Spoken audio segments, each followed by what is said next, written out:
बहुत बहुत धन्यवाद, थैंक यू वेरी मच। अगले प्रतियोगिता को हम बुलाते हैं और आवाज देता हूं मैं, क्या पता मेरी आवाज वहां तक पहुंचे न पहुंचे।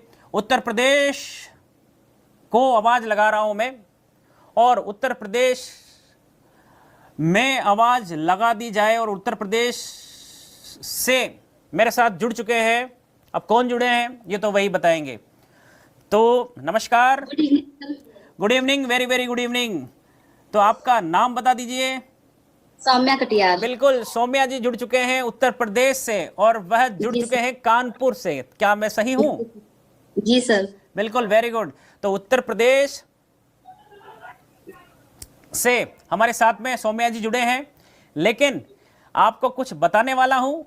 हम प्रश्न खेलेंगे, उससे पहले मैं सभी दर्शकों को और सभी विद्यार्थियों को कुछ सूचना दे देना चाहता हूं, और वह सूचना यह है कि हमारे स्कूल के जितने भी कोर्सेज हैं उन सभी में ऑफर, महाबचत ऑफर अभी चल रहा है। 31 जनवरी तक ये ऑफर आपको मिल सकते हैं। तो छठी क्लास से लेकर के 12वीं क्लास तक, और किसी भी स्ट्रीम में हो, किसी भी तरह के, चाहे आरबीएसई हो या सीबीएसई हो, हिंदी मीडियम हो, इंग्लिश मीडियम हो, तो स्कूल में पढ़ने वाले विद्यार्थियों के लिए भी उत्कर्ष ऐप के कोर्सेज पर हैं। सौम्या जी कितना सौम्य सौम्य हमें जवाब देते हैं। तो तीन प्रश्न आपके सामने, आपके समक्ष रखूंगा। 4-4 उनके ऑप्शन होंगे। देखते हैं कि कैसे ऑप्शन आप उड़ाते हो, कौन सा आप रखते हो। तो ये रहा आपके समक्ष पहला प्रश्न। सूचना का महासागर किसे कहते हैं? 4 ऑप्शन आपके समक्ष हैं। इंटरनेट, दूसरा नेटवर्किंग, तीसरा प्रोग्राम, चौथा टोपोलॉजी। Sir internet. कहीं पर भी आपको लगे कि ये प्रश्न टफ है तो आपको लाइफ लाइन भी दी जाती है, एक 50-50 लाइफ लाइन भी आपको मिलेगी। आप उस लाइफ लाइन का भी प्रयोग कर सकते हैं। जी। तो सौम्या जी ने एक पहला ऑप्शन, बिल्कुल पहला ऑप्शन सौम्या जी ने बताया है और उसको लॉक कर दिया है। इंटरनेट बिल्कुल सही उत्तर है, इंटरनेट। और इंटरनेट सूचनाओं का महासागर होता है, highway of information, ocean of information हम इंटरनेट को कहते हैं। और इंटरनेट के माध्यम से ही आज आप और हम सब जुड़े हुए हैं। और किसी भी तरह की जानकारी को अगर हमें प्राप्त करना हो तो आज हम इंटरनेट का प्रयोग करते हैं। और ये इंटरनेट कहां पर है? कंप्यूटर में, और कंप्यूटर के मार साहब आपके सामने हैं। चलिए अगला प्रश्न ये रहा आपके समक्ष, और देखते हैं कितने सौम्य तरीके से आप इसका जवाब देते हो। एक वर्कशीट में कॉलम की संख्या होती है। यदि हम एमएस एक्सेल की यहां पर बात करें तो उसके अंदर एक वर्कशीट में कितने कॉलम होंगे? Sir option 4। ऑप्शन 4। अरे मैंने ऑप्शन पढ़े नहीं और आपने जवाब भी दे दिए, वाह सौम्या जी वाह। 16,284 पहला ऑप्शन है, वो नहीं है आपके कहने पर। दूसरा ऑप्शन है 1,024, वो भी आपने नहीं बोला है। तीसरा ऑप्शन है 10,000, ये भी आपने नहीं बताया है। आपने जो बताया वो बताया है 16,384। लॉक कर दें? जी सर। बिल्कुल लॉक कर दिया गया है, और बिल्कुल सही उत्तर आपने दिया है। एमएस एक्सेल एक एप्लीकेशन सॉफ्टवेयर होता है जिसमें हमें वर्कशीट दिखाई देती है। रो और कॉलम से ये वर्कशीट बनी होती है, और इसके अंदर 16,384 तो कॉलम होते हैं, 10,48,576 रो होती है। तो 10,48,576।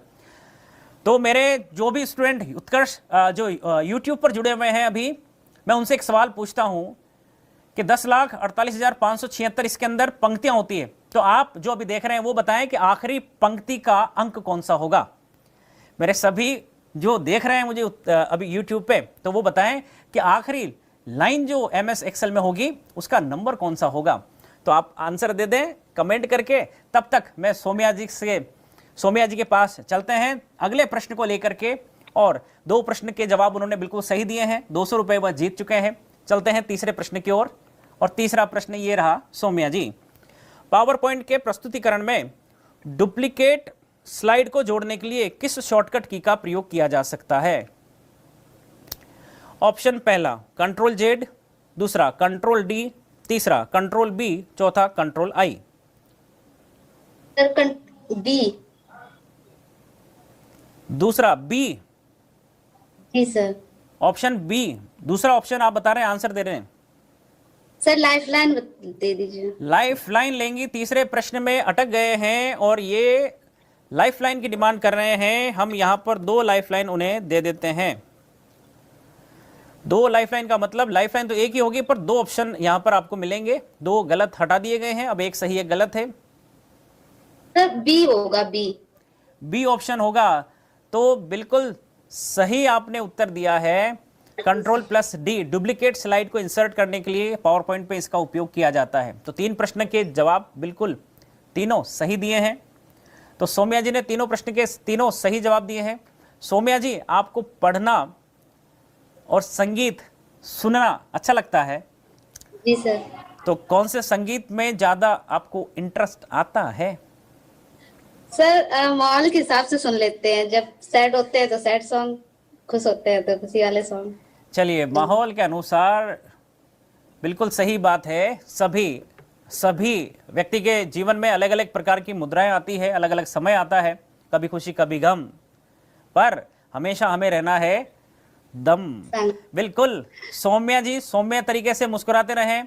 कभी सौम्या जी नहीं, सभी जो भी मेरे प्यारे विद्यार्थी हैं सब हमेशा मुस्कुराते रहें।